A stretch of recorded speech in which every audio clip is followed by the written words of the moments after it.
This week, we take a short detour from the weekly parsha to cover Pesach, Passover, with the first Seder happening 14 Nissan, 1st April this year.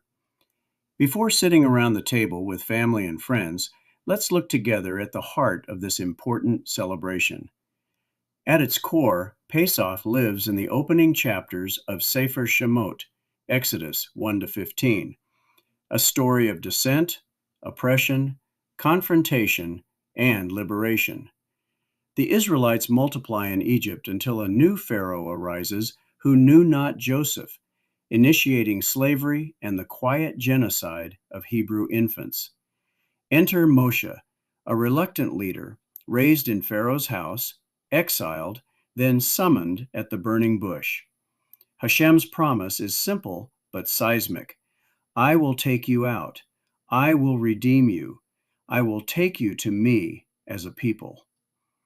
The drama escalates through the 10 plagues, each not just punishment, but polemic, dismantling Egyptian power and theology. Blood mocks the Nile. Darkness unmasks Ra. Its theology by demolition. The culmination is Makat Bechorot, the death of the firstborn, but Israel is spared through the first Pesach ritual. Lamb, blood on the doorposts, and a meal eaten in haste, belted, sandaled, ready to move. Freedom doesn't wait for dessert. The Torah commands this moment to be remembered annually. Matzah, haste and humility.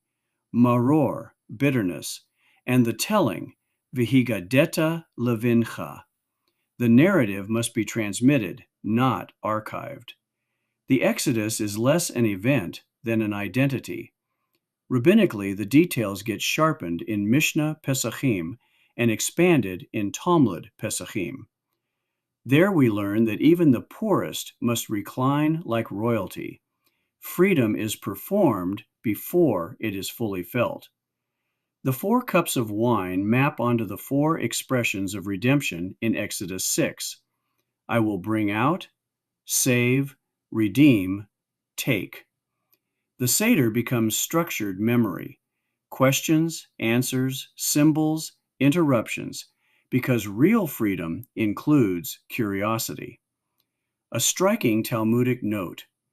In every generation, one must see himself as if he personally left Egypt. Not just remember, but see. That's a psychological demand, not a historical one.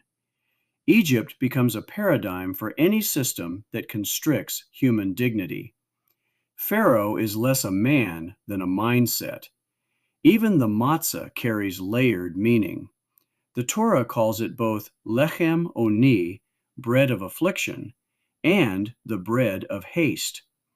The rabbis play with the ambiguity. It is poor bread, but also bread that answers, onin. It invites dialogue.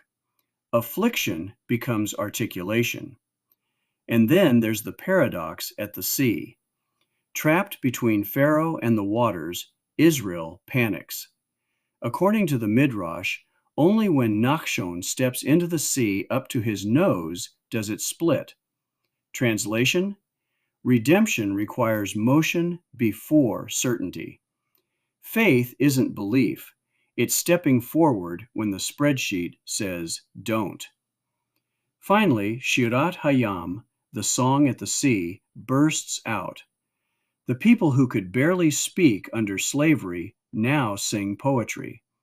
The transformation is complete, from silence to song, from object to subject. So Pesach isn't just we got out. It's a blueprint. Oppression is real. Power resists. Liberation is costly. Memory is sacred. And freedom must be rehearsed year after year, question after question, cup after cup. And if you ask the Talmud, the real punchline? The story only works if we tell it like we were there. Because in some way, we were. Chag Sameach Pesach to everyone.